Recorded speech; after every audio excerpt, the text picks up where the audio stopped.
Jason. You're going to help me with this pivot today? After that performance, it's hard to match up, man. Yeah. We're gonna do our best here. So let's jump right in. Meta with Llama has a very distinct point of view on this topic. Can you explain why open, your version of open, we won't get into the, is it really, really open, but we could have those conversations outside, but why your version of open, and how do you think about the strengths of open versus what some people see as the risks? It's a very often question that you get when you lead Llama. And last year when we faced this question, the answer wasn't super clear to us. But philosophically, we always believed open is the way to go, all the way from Open Compute, PyTorch, and many of the things that Meta has built, and Llama being the latest incarnation of it. I want to answer it in two ways. There is a particular way of thinking about AI development over the past 4 or 5 decades. Every time we overestimate what we can achieve with these models and with the progress in AI, and we feel it's something to be enclosed and built upon, and that's where the value is. But every time we hit a wall in unlocking general intelligence, unlocking AI that actually need not be customized, can be used out of the box. If you really look at the progress of AI today, in fact, even the 3.3 launch that we just did on Friday, there are multiple variations of those models and customizations of that have already launched. And part of that reason is because it's open, because people are able to build on top of it, customize it.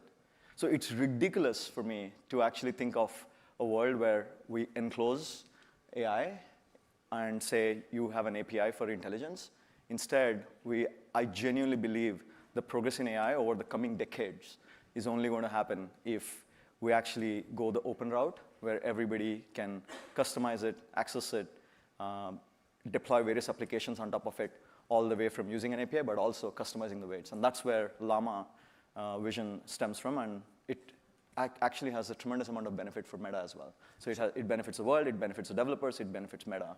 So that, to me, is the reason why we are open. So I can understand seeing a no-brainer, especially in the competitive landscape, and I get the speed to improvement and speed to innovation. We haven't really talked about the downsides, and there are many out there that, depending on your point of view, or if you're a government official, you might see, right? And so, there's a report in the fall that researchers linked to the Chinese military were building on top of an early version of Llama. Again, I think the response was that's against our policy or our rules, still happening. So why should the world trust Meta with this open source approach with such powerful technology when we know whether, whatever your views of Chinese military are, there could be actors out there who might not use it in the ways designed or intended? This particular one, so first and foremost, we should be very grounded on how we see the world with the data that we have and with the facts that we have, right? The competitive landscape of AI is pretty amazing in terms of the progress we have been able to make across the world. This is not a particular country. This is basically, if you really look at the success of building the best models today, it has 4 components to it. There's talent that you need to be able to build these models. There is compute, which is flops that you put into these models, especially the flagship models or the large-scale models that are actually used to distill and build very efficient models. And there is data. Llama, at least, has been built on publicly available data and licensed data. So unique data, the higher the quality, the better. And finally, the distribution, which is aligning these models for various applications. If you have these 4 things, you're actually able to build the best technology and unlock value.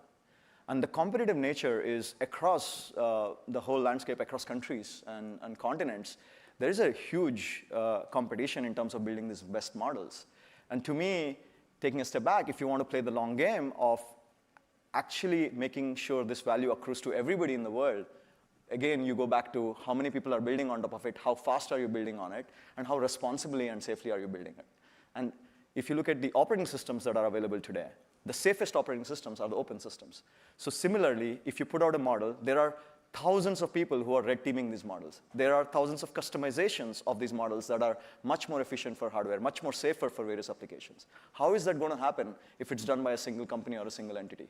It's going to only happen if everybody, all of the talent across the world, are customizing this for various applications and building a safer future, and future that is more accessible to everyone. To me, that's the real heart of the problem. So is the point that there are going to always be use cases that we don't love, but where together we're going to build guardrails around that, or am I misinterpreting? I have a fundamental way of thinking about it, which is if your router doesn't work, you actually don't go to Linus Torvalds to actually complain about the router. You basically go to the manufacturer of the company to complain about the router, what is working, what is not. Similarly, when I think about AI and these foundation models, that layer is not where you actually control or where you think about what is working or what is not. What applications you actually enable on top of these models is where you have to have checks and balances. And to me, that is the real place where you actually have significant value, both upside and downside, and we need to look at it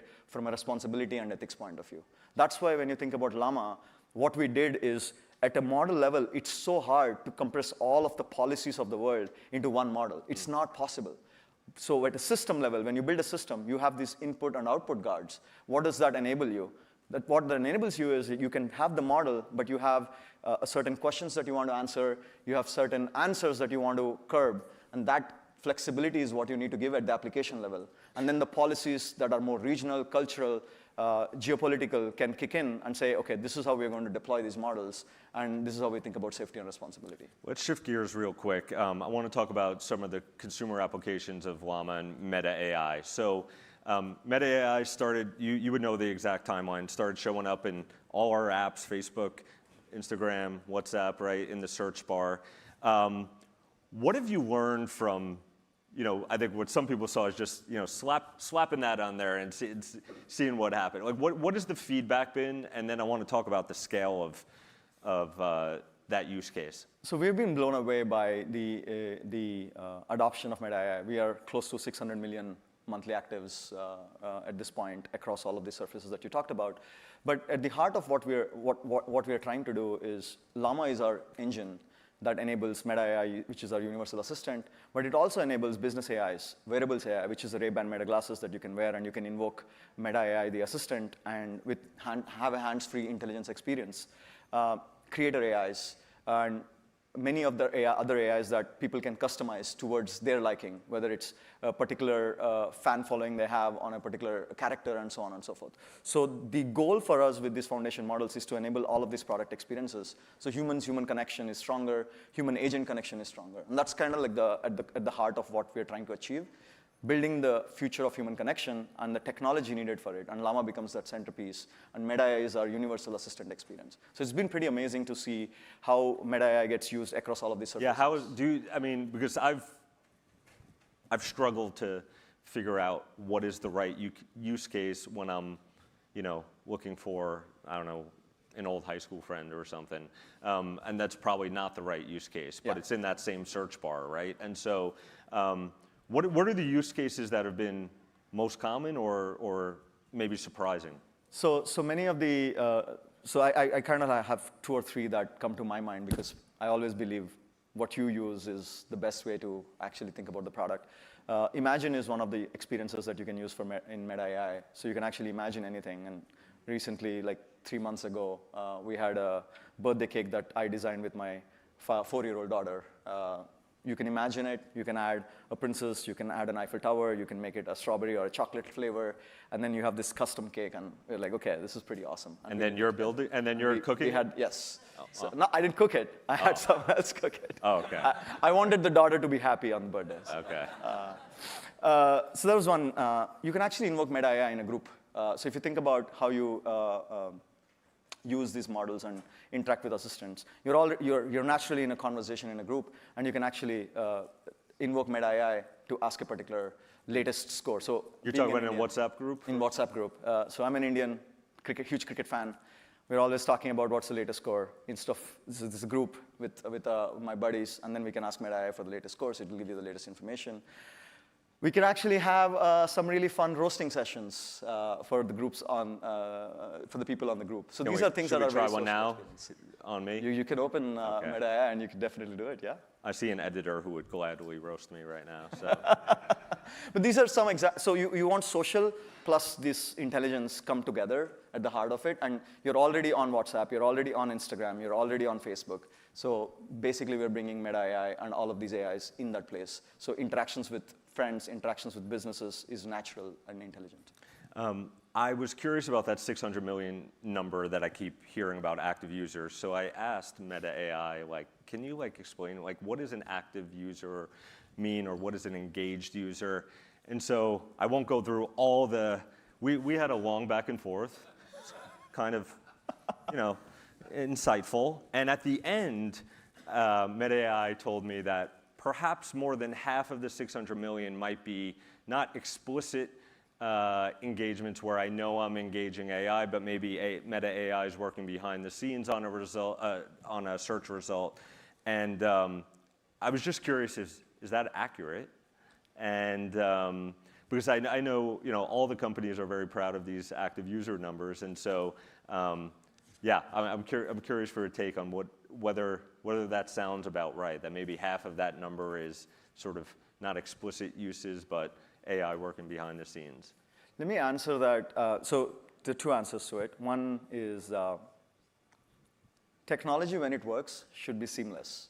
So when you're actually doing a search query, or when you're actually asking a particular answer, when you're actually trying to do a thing, whether it's on our app, any of the surfaces, whether it's WhatsApp, Facebook, you're not necessarily trying to say, I want to use search, I want to use Meta AI, I want to use this. You're trying to get a particular job done. You're trying to solve a particular problem. From that context, we're trying to make sure Meta AI can understand what your query is, and if it requires a language model, or if it requires a real-time query, or if it requires a friend graph access, we are able to do that seamlessly for you, so you can actually get the job done in a much better way than before.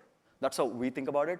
And going back to the question that you're asking, it's really hard to break down which particular intent was search only, which particular intent was accessing a friend graph, or looking at a particular substring, or asking the language model for latest information, and so on. So all of this together is what we're trying to unlock with Meta AI. I was going to say, when you said two different parts, I thought that was going to be a really long non-answer, but we're really saying we should just trust Meta AI's answer, maybe. We're actually... Look, the technology is definitely improving day by day, and that's one of the other things. If you look at the launches we have done over the last year, we basically did 5 launches, all the way from Llama 3 family to the 3.3. And if you look at where we started the beginning of the year and towards the end of the year, we have more than 600 million variants of Llamas that people have built on, the 600 million monthly actives that we talked about. And Meta AI was in the fledgling part. We just started thinking about Meta AI. So going from a product experience that doesn't exist to a product experience that's used by these many people, it's pretty amazing. I think we're all out of time. Thank you so much, Mano. Thank you. Thank you for having me.